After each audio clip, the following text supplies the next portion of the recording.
Good morning बच्चों। कल के वीडियो में हमने पार्ट 2 सुब्रमण्यम भारती का आधा भाग पढ़ा था। आइए आज हम आगे का भाग देख लेते हैं। पांडिचेरी में एक दिन भारती जी के पास गेरुए कपड़े पहने हुए एक साधु आया। उसने आते ही आदर सहित भारती जी के पैर छुए। साधु के इस व्यवहार पर भारती जी को बड़ा आश्चर्य हुआ, पर वे सब कुछ समझ गए।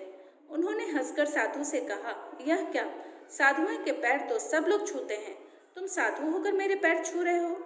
वेश बदलकर अंग्रेजों के लिए जासूसी करते हुए तुम्हें शर्म नहीं आती? और कुछ नहीं कर सकते तो जाओ भीख मांगकर पेट भरने लगो। यह फटकार सुनकर अंग्रेजों का वह जासूस लज्जित होकर वहां से खिसक गया।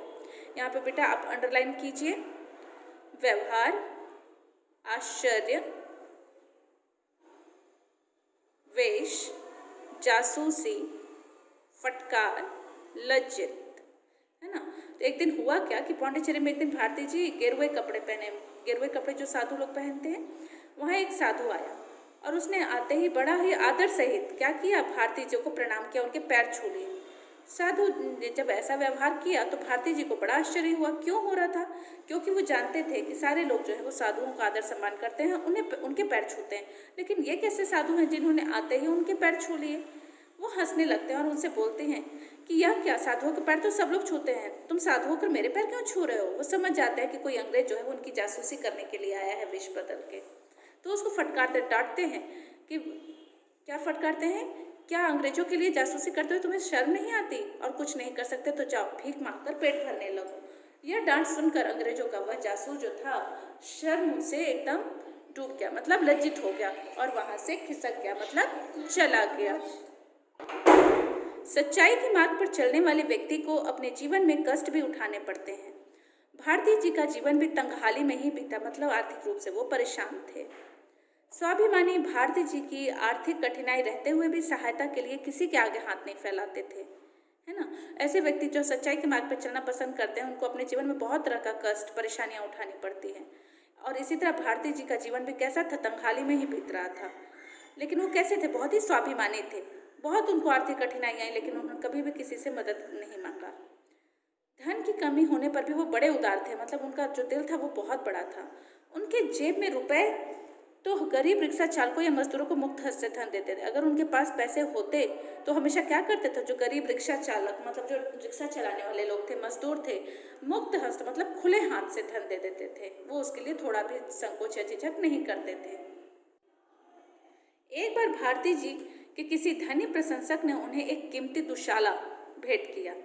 एक बार भारती जी के कोई प्रशंसक थे, मतलब उनको मानने वाले थे, अंडरलाइन कर लेंगे, वो बहुत पैसे वाले आदमी थे, तो उन्होंने उनको एक बहुत ही कीमती दुशाला, मतलब दुशाला भेंट किया।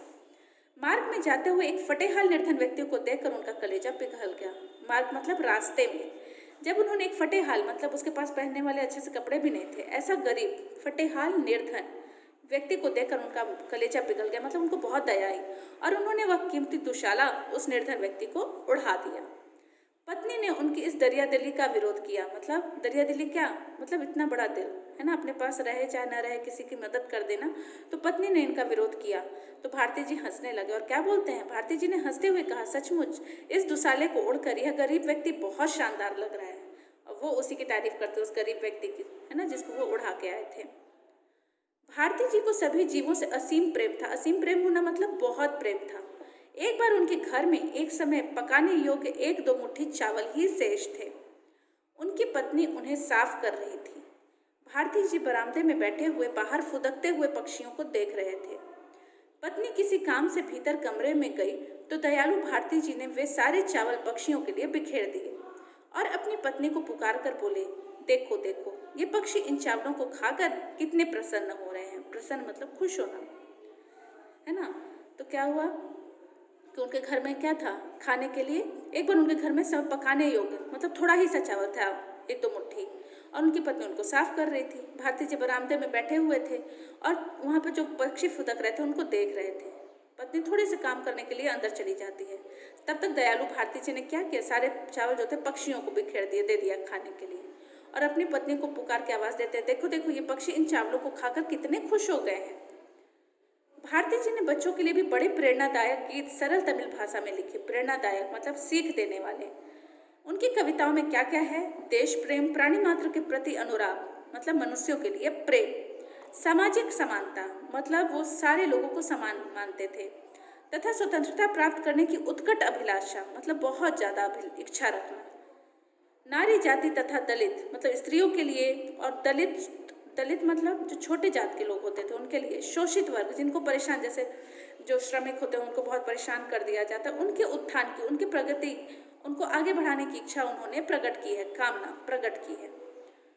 पौंडीचेरी से मद्रास लौटकर भारती जी ने स्वदेश मित्रम समाचार पत्र के सहायक संपादक का कार्यभार फिर संभाल लिया, फिर से उनको ये काम मिल गया।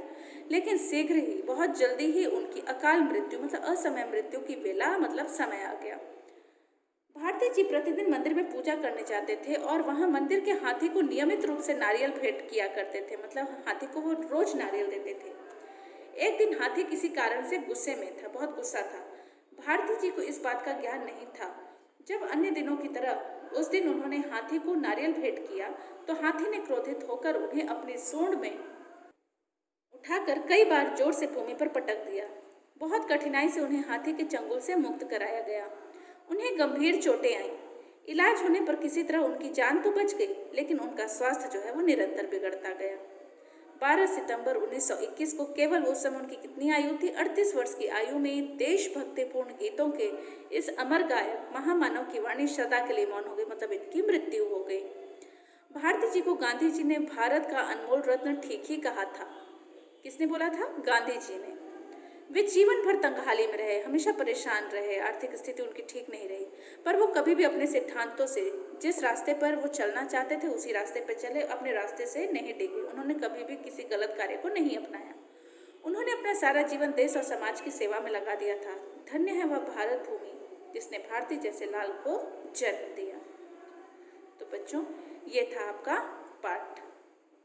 क्वेश्चन आंसर आपको पहले ही से दे दिए गए हैं, आप इसको अच्छे से तैयार कर लेंगे एग्जाम के लिए। धन्यवाद।